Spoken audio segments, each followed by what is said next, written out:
Guys, hello and welcome to the Network. Today we are right here on the tracing when the conference briefing is ongoing. We are sorry for the level of sound because there are some renovations ongoing.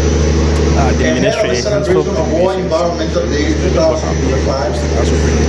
I'm Princess Kennedy. The EP has organized a series of activities to promote environmental awareness and action centered on the theme ending plastic pollution with the slogan reduce, reuse, and recycle. As part of this event,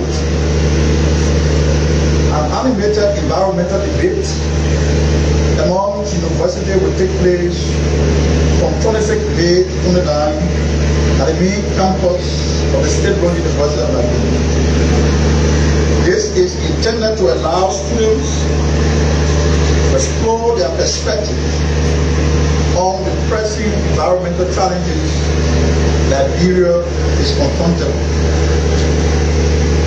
On June 2nd to 4th, the public is encouraged to participate in a hands-on wetland restoration activity along the SKD Boulevard at 8 a.m. This will contribute to the revitalization of the vital ecosystem of Liberia. The celebration will conclude with a parade and an indoor program with speakers and awards on June 5th. The EPA concludes by encouraging public participation to help protect wetlands and reduce plastic waste for a healthier environment in Liberia.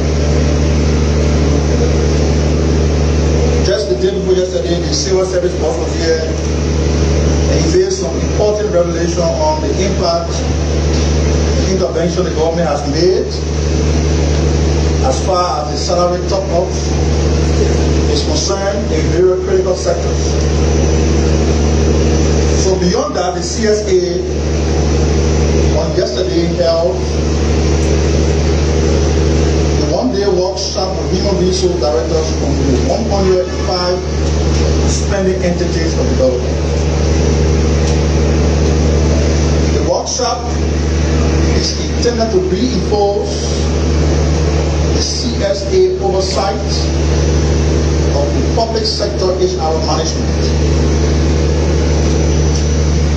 Of course, the workshop emphasized compliance and administrative protocols to improve efficiency, transparency, and accountability.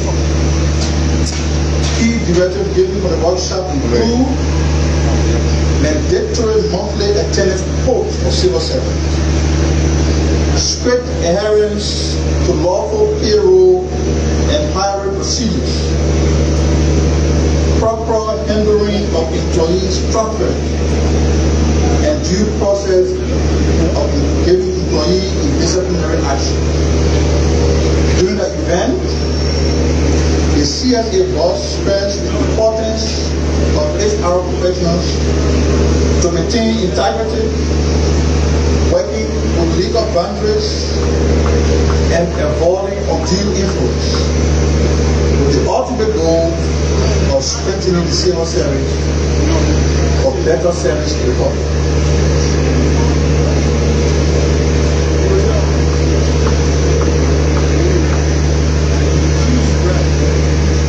Everything we do as a government has to be effectively communicated. So, until the day before yesterday, not too many people know the level of improvement that is taking place at the passport division of the Ministry of Foreign Affairs. The director of passport appeared on the local talk show and made some interesting revelation which we thought to highlight at this press conference. The Ministry of Foreign Affairs has announced that by July this year, it will officially open 2 regional passport stations in rural Liberia, marking the first time in many years that Liberian passports will be issued outside of the border. Now this step is intended to ease the difficulties rural residents currently face by traveling from other counties to the capital just to acquire a Liberian passport. This decentralization process of the passport acquisition is part of the overall goal of the government of Liberia to reactivate service centers.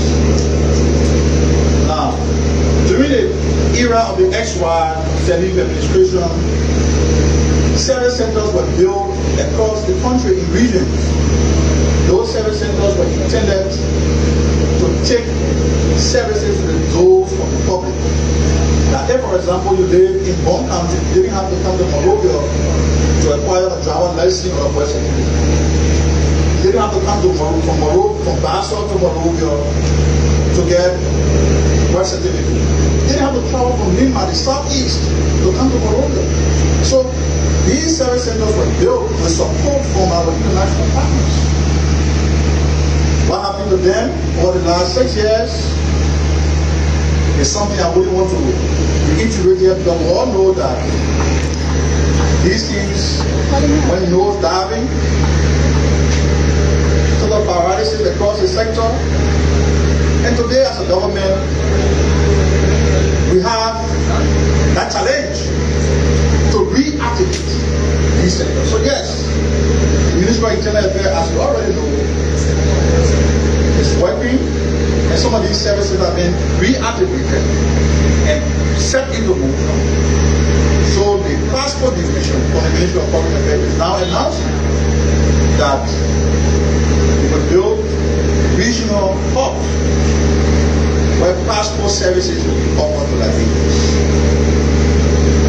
So I have to say that the first regional passport processing center will be located in Bombay County, and that center will service Grand Cayman County and Bapu. Another center will be opening in Bon County, and that center will service Lima, Ufa, and Maggie. So you see how important the decentralization process is. Ease the burden, take the service to the people. Plans are also on the way for the test center to be open in the southeast to serve people who are residents within the southeastern part of Liberia. That southeast station will be part of the phase 2 of the program. So why is true that we have the Deputy Minister for Legal Affairs from the Ministry of Foreign Affairs here, but he didn't come to talk about that. He's actually here to talk about Liberia's bid for the non-permanent seat at the United Nations. I talked to but why they are fighting to ensure that the image, the morale and prestige of this country is restored on the international scene. They are also working to decentralize the services that the Ministry of Foreign Affairs is offering. So, again, good news for our country, recognition for the country, because have a government that is doing the right thing, a government that is playing to international norms, and the recognition keep coming one after the other. Liberia has joined the International Fishery Transparency Program. Don't forget, the transparency program is also in the extractive industry. So you have lithium. So this time around, Liberia has been accredited in what is known as FITI, the Fishery, International Fishery and Transparency Program. And this comes from the backdrop that the government wants to ensure transparency in the fishery sector to enhance benefit for the country. The government wants to achieve this milestone and has joined FITI and internationally recognized framework on sustainable fishery management. This is needed and indeed demonstrates political will on the part of the government to improve transparency and participation of the benefits of the people, the country at large, and a more sustainable management of the country's marine industry. Liberia joining this program was done through a memorandum of understanding signed between the National Fishery Authority, Agricultural Authority, NAFA, Director General J. Sarah Sigler, and the International Fishery and Transparency Program, FITI. This agreement establishes a collaboration framework to coordinate activities related to enhancing transparency of the fishery management in Liberia through the implementation of the standard set aside by FITI. The FITI standard is the only internationally recognized, organized framework that defines the information on marine fishery management, how it should be published online by national authorities. The objective is to contribute to the sustainability of the marine fishery sector by increasing availability, accessibility, credibility, and usable national fishery management information.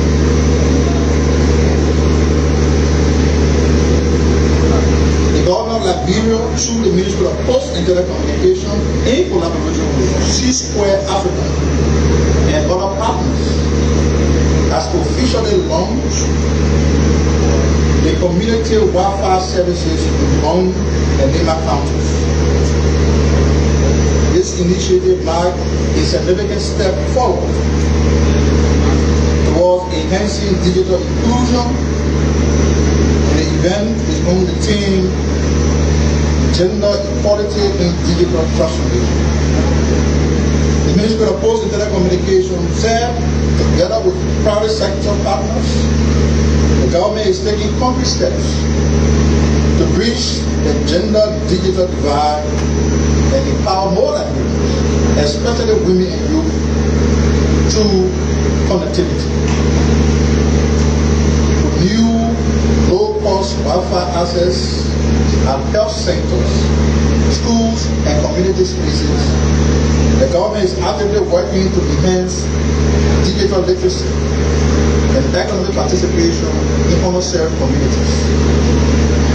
This initiative reflects the commitment of the government of Liberia to ensure that every Liberian citizen can benefit and contribute to the digital transformation process of the country.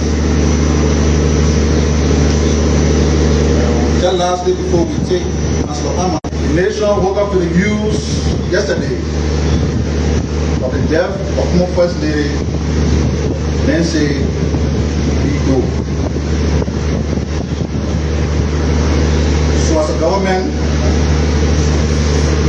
we announce that with profound sadness and deep sorrow, the government of Liberia has received news of the death of former First Lady and wife of former Liberian President Samuel Nancy Bido at age 76 from April 1980 to September 1990. Mrs. Bido will be remembered for the humanitarian role she played when she served as First Lady. While as First Lady and former market woman, Mrs. Bido was credited for ensuring the administration of President Bido constructed new market structures, including the extended Raritan market and